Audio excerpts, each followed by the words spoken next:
তোমাদের মধ্যে কেউ যদি রমজান পায়, রমজান মাস সামনে আসে, ফালিয়াসুমহু, সে যেন রোজা রাখে, সে যেন রোজা রাখে।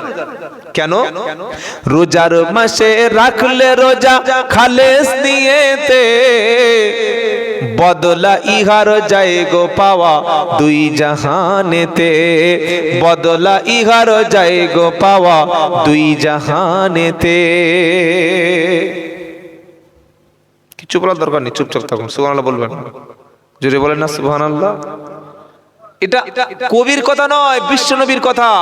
রোজাদারের জন্য দুনিয়ায় একটা আনন্দ আর জান্নাতে একটা আনন্দ। দুনিয়ায় আনন্দ কি? ইফতারির সময় রোজাদারের আনন্দ, বলুন সুবহানাল্লাহ। আর আখিরাতে আল্লাহ পাক স্বয়ং নিজ হাতে রোজাদারের পুরস্কারটা তিনি তুলে দেবেন, বলুন সুবহানাল্লাহ। তাই কবি কি বলছেন? রোজার মাস রাখলে রোজা খালেস নিয়েতে, বদলা ইহার যায় গো পাওয়া দুই জাহানেতে। রোজার মাস রাখলে রোজা খালেস নিয়েতে, বদলা ইহার যায় গো পাওয়া দুই জাহানেতে, বদলা ইহার যায় গো পাওয়া দুই জাহানেতে। ইফতারি করো তুমি রোজা রেখে যে, ইফতারি করতে বসো তুমি রমজানে রোজাতে, বদলা ইহার যায় গো পাওয়া দুই জাহানেতে, বদলা ইহার যায় গো পাওয়া দুই জাহানেতে। কিন্তু হাফেজ সাহেবকে ভাড়া করে টাকা দিয়ে আমার বাপের জন্য কাঁদাতে হবে, আমার মায়ের জন্য হাফেজ সাহেব কোরআন খতম করে যাবে, এই সিস্টেমটা ইসলামে ছিল না, এটা সুন্নাহর মধ্যে পড়ে না। আর যদি কেউ বলে না এ হুজুর বোঝে না, হাফেজ সাহেবকে দিয়ে খতম পড়ালে লাভ আছে, তাহলে কবরে গেলে যখন কাপন খুলে লুঙ্গি ড্যান্স করবে সে সময় বুঝতে পারবে কেমন হয়। লাভ আমার, আমি আপনার খেয়েছি, আপনার টাকা নিয়েছি, মাঝখানে নেকিটা আমি নিয়ে চলেছি, পুরো লাভটা আমার, আর আপনি পুরো ঝাড় খেয়ে গেছেন। তাই ঠকাতে যদি না হয়, ঠকতে যদি না হয়, এখনো সময় আছে। একটা সন্তান এমন তৈরি করুন, বাপের মরণের পরে ছেলে যেন বাপের জন্য দোয়া চাইতে পারে। মনে থাকবে ইনশাআল্লাহ, মনে থাকবে ইনশাআল্লাহ। তিনটি আমল যদি একটাও আমি করে যেতে পারি, আমি কবরের নেকি পাবো, বলুন সুবহানাল্লাহ। আবার কেউ যদি একটা গাছ রোপণ করে যায়, বাপ মারা গেছে, অথবা আমি একটা গাছ পুঁতে গেলাম, ওই গাছ জিকির করবে কার? সাব্বাহা লিল্লাহি মা ফিস সামাওয়াতি ওয়া মা ফিল আরদ। আল্লাহ বলছেন জমিন এবং আসমানে যা কিছু আছে সবকিছু আল্লাহর তাসবিহ পড়ে। গাছ আল্লাহর জিকির করে, সবকিছু আল্লাহর জিকির করে। আপনি একটা বৃক্ষ রোপণ করে গেলেন, গাছ পুঁতে গেলেন, ওই গাছটি তাসবিহ পড়বে, গাছের ছায়ায় মানুষেরা বসবে, গাছের ফল পাখিরা খাবে, আর এই গাছের তাসবিহর জিকিরের নেকি আপনি কবরে শুয়ে শুয়ে পাবেন। সুবহানাল্লাহ। গাছ বসিয়ে বলবেন, এখন বলার দরকার নেই, যেটা বলুন সুবহানাল্লাহ। 2 নম্বর হলো মিষ্টি পানির ব্যবস্থা। পাড়ায় অনেক জায়গায় ভালো পানি নাই, আপনার বাপের খানার টাকাটা অপচয় না করে একটা পানির ব্যবস্থা করে দিলেন, একটা কল বসিয়ে দিলেন। যত লোক বাপের কিংবা নিজের একটা কল বসানো মিষ্টি টিউবওয়েলের পানি, যত মানুষ পানি পান করবে, এর সওয়াব কল বসনে ওয়ালা শুয়ে শুয়ে পাবে। আর একটা নেকি আছে, সেটা হলো এই কাউকে কোরআন শরীফ, হাদিস শরীফ, কোন কিতাব উপহার দেওয়া। কি উপহার দেওয়া? কিতাব উপহার দেওয়া। একটা কোরআন নিয়ে ভাই তুমি কোরআন পড়ো, তুমি একটা নবীর জীবনী দিলাম পড়ো, একটা কিতাব কিনে কাউকে দিলেন তুমি পড়ো। আপনার কিতাব, আপনার বই থেকে যত লোক পড়বে, যত লোক এর থেকে আমল করবে, এই নেকিটা কবরে শুয়ে শুয়ে পেয়ে যাবেন। জোরে বলুন সুবহানাল্লাহ। এবার বলুন, 1.5 লাখ টাকা, 2 লাখ টাকা মোষ মেরে, গরু মেরে হাইব্রিড হুজুর আনছে, আর হুজুরদের পয়সার অভাব আছে? হ্যাঁ, আমি আব্দুল্লাহ জুবাইর বলছি শুনুন, বর্তমানে সবচাইতে গরিব হলো ইমামেরা, মাদ্রাসা শিক্ষকেরা, আর সবচাইতে ধনী হলো বক্তারা। আপনারা কি বলছেন একটু বলুন। হ্যাঁ, সবচাইতে গরিব হলো মসজিদ ইমাম, মসজিদের ইমাম আর মাদ্রাসার মুদারিস যারা, আর সবচাইতে ধনী হলো বক্তারা আর পীরেরা। একটা পীর সাহেবের নাম বলুন যার গাড়ি নাই, বলুন বলুন বলুন। যার গাড়ি নাই, বাড়ি নাই, একাধিক বউ নাই, কিংবা তার ঘরটা একদম মাটির ঘর, ভাঙা ঘর, একটা পীর সাহেবের নাম বলুন দেখি। বর্তমানে ধনী হলো সবচাইতে বক্তারা। এক রাত্রে দুটো জলসা, তিনটে জলসা, 20-25, তা আবার টাকা অ্যাকাউন্টে মেরে দাও, টাকা অ্যাকাউন্টে মেরে দাও, তা না হলে আমি যাচ্ছি না। এটা বক্তার মধ্যে পড়ে কিনা, আলেমের মধ্যে পড়ে কিনা ভেবে দেখবেন। এটা পীরের মধ্যে পড়ে কিনা ভেবে দেখবেন। আজ এত চিল্লাচ্ছি, এত জলসা হচ্ছে, সেটা লোক পরিবর্তন হচ্ছে না, কি করে হবে? আমি তো পয়সা ছাড়া আমি গাড়ির চাকা ঘোরাই না। আমাকে 1 টাকা কম দিলে আমার পীরত্ব, আমার আলেমের ইলিমের মর্যাদা সেই সময় দেখিয়ে দেব। এবার আপনি জজ আর আমি বিচার প্রার্থী, সকলে বিচারক। বলুন, 3 ঘন্টা 2 ঘন্টায় বক্তব্যে 15, 20, 10,000 দিলে 1 মাস ইমামের যে খেদমত, যে ডিউটি, যে মেহনত, কত টাকা দেওয়া উচিত ছিল মিনিমাম একটা বলুন। যদি বোবা হয়ে থাকেন, মৃত হয়ে থাকেন, তো গোসল দিয়ে দিচ্ছি, গোসল দিয়ে দিচ্ছি। বলেন, মরে গেছে না জ্যান্ত আছেন? জ্যান্ত আছেন তো? তাহলে এবার জবানটা খুলুন। এখানে 2 ঘন্টায় যদি 10,000, 20,000 টাকা পাওয়া যায়, যে ইমাম 1 মাস ডিউটি করলো, গরু জবাই, ছাগল জবাই, মুরগি জবাই, রাত 3টের সময় উঠে বাপের খানা হবে মুরগি জবাই করতে গেছে, রাত 3টের সময় বাপের খানা, তার পরের দিন ইমামকে ডেকেছে মুরগি জবাই করতে, আর যেই বিসমিল্লাহ বলে মুরগি ধরেছে, পুরো ইমামের গায়ে সব জায়গায় ফিসকিরি পায়খানা করে দিয়েছে। এটা হাসির কথা বলছি? যারা ইমামতি করে জিজ্ঞাসা করে দেখুন। আমার দাড়ি ওঠেনি, গোপ ওঠেনি, সেখান থেকে ইমামতি করছি, ছেলে খেলা নয়। 700 টাকায় ইমামতি শুরু করেছিলাম, 700 টাকায়। কত টাকা? 700। এবার বলুন, বর্তমান যুগে 10 থেকে 12,000 টাকা, 15,000 টাকা একটা ইমামকে দেওয়া উচিত না উচিত না? কত দিই আমরা? আপনি ইমাম রেখেছেন না মসজিদে আপনি কাজের লোক রেখেছেন? জলসায় বক্তাকে ফোন করে বলছে, হুজুর কত ভিজিট, লজ্জা লাগে না? শরম লাগে না? সামান্য ইনসাফ লাগে না? যে একে 20 দিলাম, 25 দিলাম, 10 দিলাম, 12 দিলাম, 13 দিলাম, আর ও লোকটা কি অপরাধ করেছে, সে 30 দিনে কেন 10,000 টাকা পাচ্ছে না? না, আমাদের গরিব এলাকা, গরিব এলাকা, মসজিদে টাইলস কেন, পাথর কেন, মসজিদে এসি কেন? পাথর বিক্রি করে দাও, টাইলসটা উড়িয়ে দাও, এসিটা খুলে নাও, মাটির মসজিদ করো, 3,000 টাকা মেরামতি করবো। কি বলতে বুঝতে পারছেন?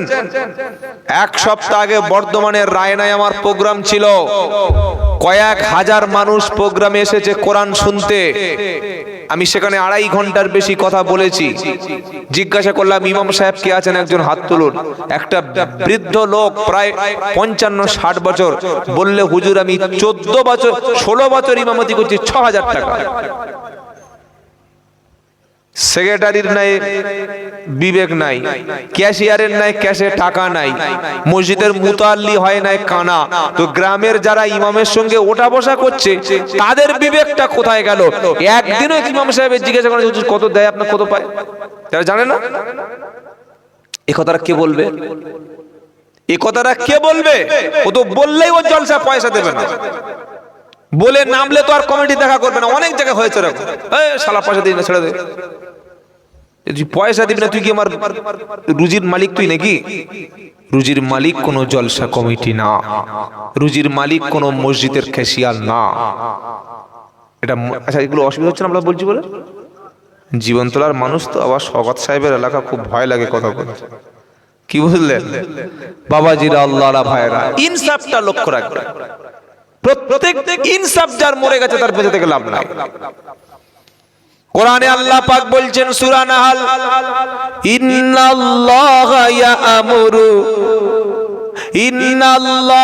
ইয়া'মুরু বিল আদলি ওয়াল ইহসান ওয়া ইতা'i যিল কুরবা ওয়া ইয়ানহা আনিল ফাহশাই ওয়াল মুনকারি ওয়াল বাগি ইয়াইযুকুম লাআল্লাকুম তাযাক্কারুন। এটা প্রত্যেক জুমায় ইমাম সবার কান পাকিয়ে দিয়ে বলছে, নিশ্চয়ই আল্লাহ। এ বাবা, তোমরা এসো, ওখানে বসছো, এই ছেলে, হ্যালো, সামনে উঠে এখানে কি এসি লাগানো আছে নাকি? আমি বারবার বলছি আপনার নেমে এসে এটা মজলিসের শুনতেই, যে আসছে ওখানে বসে পড়েছে। ব্যাস ব্যাস বাবা, তোমাদের একার বলছি না, সবাইকে বলছি, কিছু মনে করো না। ভাবছি আমরা দুজন এসছি, আমরা নতুন জামাইয়ের মতো, আর আমাদের উল্টোপাল্টা বলছে। বস বস, আলহামদুলিল্লাহ। কি বলছে ইমাম জুমার দিনে? ইন্নাল্লাহা লা ইয়া'মুরু বিল আদলি ওয়াল ইহসান, নিশ্চয়ই আল্লাহ আদেশ করেছেন আদল। এই যে আদালত বলেন, আদালত আমাদের আইনের যে আদালত আছে না, নাই, ওই আদালত শব্দটা আদল থেকে এসেছে। আদালত মানে ন্যায় প্রতিষ্ঠা করা। আমরা যে বলি সুপ্রিম কোর্ট, হাই কোর্ট, এটার মানে কি? হাই কোর্ট মানে উচ্চ ন্যায়ের ঘর, উচ্চ, আর একটা সুপ্রিম কোর্ট। হাই কোর্টের আদালত মানে যেখানে ন্যায় প্রতিষ্ঠার একটা জায়গা, আদালত। আল্লাহ এটাই বলছেন, ইনসাফ প্রতিষ্ঠা করো, আদল প্রতিষ্ঠা করো। আল্লাহ অর্ডার দিচ্ছে। যে ইমাম সাহেব রমজান মাসে তারাবি পড়ালো, এক মাস ইমাম সাহেব নামাজ পড়ানোর পরে সবাই জামা কাপড় পরলো। ছেলেকে কিনে দিলাম শপিং মলে, মেয়েকে কিনা দিলাম কলকাতা থেকে, এমবাজার থেকে। জামাইকে জামা কাপড় দিলাম তিনতলা, 3টে রুম বিশিষ্ট বিশাল বড় শপিং মল থেকে। ঈদের আগে মার্কেটিং হলো, শপিং মল হলো, ভালো ভালো দামি দামি ড্রেস কেনা হলো। ইমামের শপিংটা কবে হয়েছে বলো? ইমামের শপিং মলে যা হয়, শপিং মল জিনিসই জানেন না। ঈদের 4 দিন আগে ইমাম সাহেব বলছে, ভাই বাড়ি যাব। বলল কেন? ঈদের নামাজ পড়ে যাবে। বলে ছেলে মেয়েদের জামা কিনতে হবে। বলে আরে ইমাম সাহেব অত ইয়ে কেন, বসো, নামাজ পড়ে যাবে। কমিটির ছেলেরা বললে, ভাই ইমাম সাহেবের বিদায় করবি না, সামনে রমজান মাস আসছে, শুনুন কাজে লাগবে। সারা বছর সারা মাস তারাবি পড়ে ইফতার করে সেহরি খেয়ে আর ফেতরার বিল কেটে আর ঈদের নামাজে গিয়ে সাদা পাঞ্জাবি, মাথায় পাগড়ি, সাদা লুঙ্গি পরে এমন করে বসে আছে যেন মদিনার ইমাম। কি বিখ্যাত মাল, ইমামের পিছনে বসে আছে। এত আতর লাগিয়েছে, আর আতরের বোতল ঘরে নি, খালি ঢেলে আর পুরো মেখে ছড়িয়ে দিয়েছে সব জায়গায়। ধুম বন্ধ হচ্ছে আতর। আপনি বিবেকের কাছে প্রশ্ন করুন, আপনার বাড়িতে 2টো ছেলে একটা মেয়ে ছিল, আপনার শ্বশুর ছিল, শালা ছিল, শালি ছিল, ভাড়া ভাই ছিল, সবার জামা কাপড় কিনে দিয়েছেন না দেন নাই? দিয়েছেন না দেন নাই? তাহলে ইমামটা কি অপরাধ করলো? সে কেন পেল না? আর যদি ইমামদের জামা কাপড় দেওয়া হয়, কি দেয়? একটা এক্সাইজ গেঞ্জি, আব্বা গেঞ্জি, একটা 300 টাকার ইসমাইল লুঙ্গি, 150 টাকা মিটার 4 মিটার কাপড়, একটা টুপি, একটা লাক্স কুজি। লাক্স কুজি মানে বুঝতে পারেন কি? এই ইমামের পোশাক। ইমামের যে পোশাক দেয়া হলো, ইমামের ড্রেস দেয়া হলো, ইমামের বউটার বাচ্চাটা তাহলে কাঁধ ধরে গিয়ে হাত পাতবে? সবার তো বোনাস দেয়া হলো। আমি নিজেই তোমার বউকে, ছেলেকে খেতে দিলাম, ছেলের পোশাক কিনে দিলাম, মেয়ের পোশাক কিনে দিলাম, বাচ্চার কিনে দিলাম, শালা শালি ভাড়া ভাই সবার কিনে দিলাম। আমার ইমামটা কিনে দিয়েছি? ইমামের ছেলেকে কিনে দেওয়া হয়েছে? ছেলেকে না দিতে পারি, 2,000 টাকা কি গ্রামে নাই? 3,000 টাকা গ্রামে নাই? যে 3,000 টাকা ইমাম সাহেবের হাতে মসজিদ কমিটি দিয়ে বলবে, হুজুর এই টাকাটা রাখুন, আপনার ছেলে মেয়ের জামা কাপড় কিনে দেবেন। এটা দেওয়ার দরকার ছিল কি ছিল না বলুন? ছিল? এই ইনসাফটা কেউ করেছে? এই ইনসাফটা করে না। কেন করেন? করেন, এটা মাথায় রেখে দেবেন, আপনি ঠকাচ্ছেন লোকের। তাই মরণের পরে যদি কবরে নেকি নিয়ে যেতে হয়, তিনটি আমলের মধ্যে একটি আমল করুন, নেকি পাবেন ইনশাআল্লাহ। কিয়ামতের মুসিবতের দিনে, বিপদের দিনে আপনার কেউ পাশে থাকবে না। কিয়ামতের বিপদের দিন, মুসিবতের দিনেতে, এই যে সামনে রমজান আসছে না, কিয়ামতের দিন রোজা আপনার পক্ষে সুপারিশ করবে। জোরে বলুন সুবহানাল্লাহ। ইয়াউমা ইয়াফিরুল মারউ মিন আখিহি ওয়া উম্মিহি ওয়া আবিহি ওয়া সাহিবাতিহি ওয়া বানিহি লিকুল্লি ইমরিইম মিনহুম ইয়াউমা ইদিন শাআনু ইগনি। এই আয়াতটা সারা জীবন শুনেছে। ভাই সেদিন পালিয়ে যাবে, আব্বা সেদিন বলবে আমার ছেলে নাই, মা সেদিন বলবে আমার পেটে কাউকে ধরি নাই, স্বামী সেদিন বলবে স্ত্রী বলতে কেউ ছিল না, স্ত্রী বলবে স্বামী বলতে জীবনে কাউকে চিনতাম না। সবাই যখন পালিয়ে যাবে, কেউ কারোর পক্ষে কথা বলবে না। ওই কিয়ামতের দিন যারা দিনে রোজা করেছিল, রাতে কোরআন পড়েছিল, দিনের রোজা এবং রাতের কোরআন রোজাদার ব্যক্তির জন্য সেদিন সুপারিশ করবে।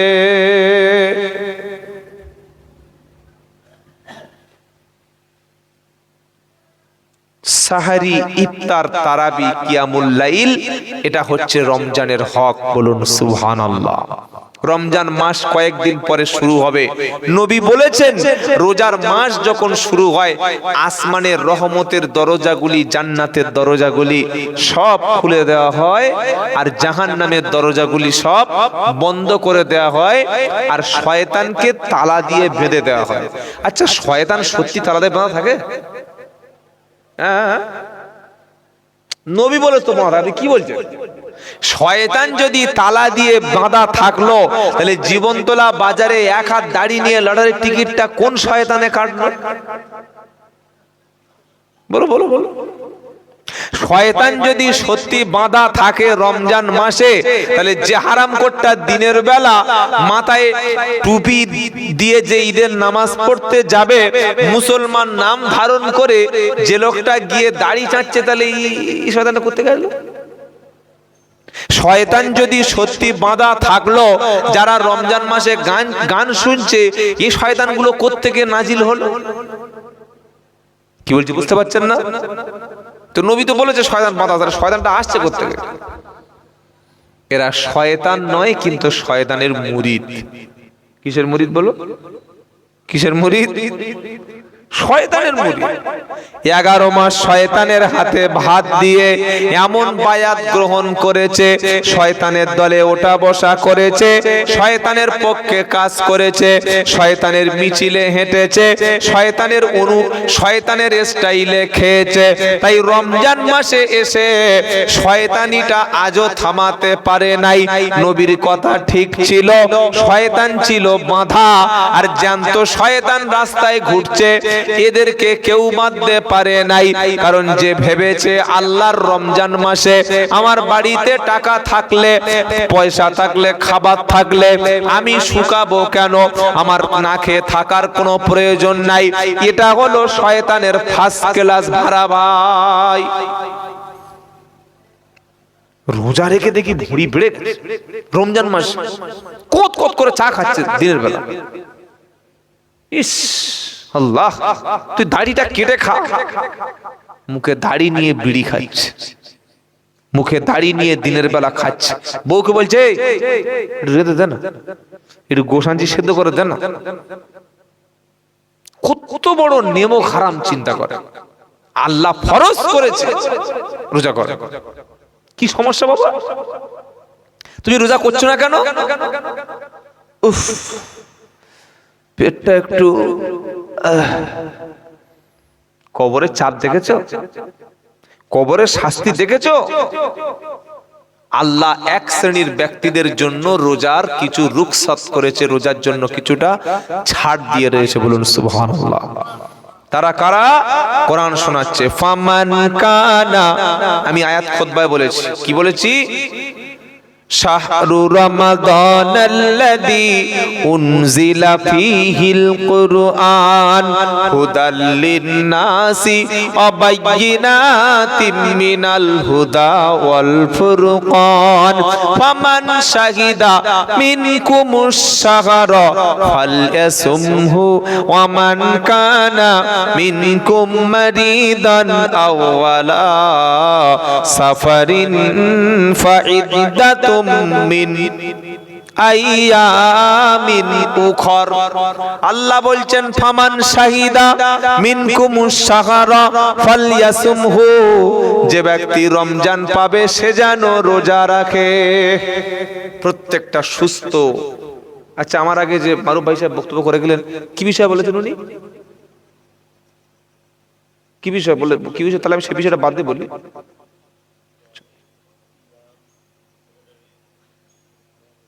তো আমি তো সেই কথা বললাম, আপনাকে বললেন যে এটা বলা হয়ে গেছে, বললেন না? একই ইনজেকশন দুবার কেউ নিলে বাঁচবে? এই হচ্ছে আপনাদের ভুল রে ভাই। একই যেটা বলে গেছে ফেস মানা করলেন যে এটা বলে গেছে। আচ্ছা, রোজার বিষয়ে বলেছে কি? রোজার বিষয়, রোজা সিয়াম নিয়ে, তারাবি নিয়ে, ইফতার নিয়ে কিছু বলেছে কি? বলেনি তো? তার দু চারটা কথা শুনুন। আর না খেয়ে কতক্ষণ বকবো বলুন তো? সন্ধ্যা থেকে খাওয়া দাওয়া কিছু নাই, আসলাম ছুটোছুটি করে, টেনেই তুলে দিলে আর কি করা যাবে? আর আমাদের এইভাবে যতদিন বেঁচে যায়, বেঁচে থাকি। আর আমি আজকের খুব একটা পাকা নিয়ত করে নিয়েছি আজকের থেকে, সেটা এখন বলবো না, নেমে যাওয়ার সময় পড়বো। একদম মরণ পর্যন্ত পাকা নিয়ত আমি করে নিয়েছি আজকের এই জলসায় বসে। খালি যাওয়ার সময় স্মরণ করে দেবেন, শুনিয়ে দেবো কি নিয়ত করেছি, এখন বলবো না। বাবাজিরা, আল্লাহ ভাইরা, আল্লাহ বলছেন ফামান শাহিদা মিনকুমুশ শাহরা ফালইয়াসুমহু।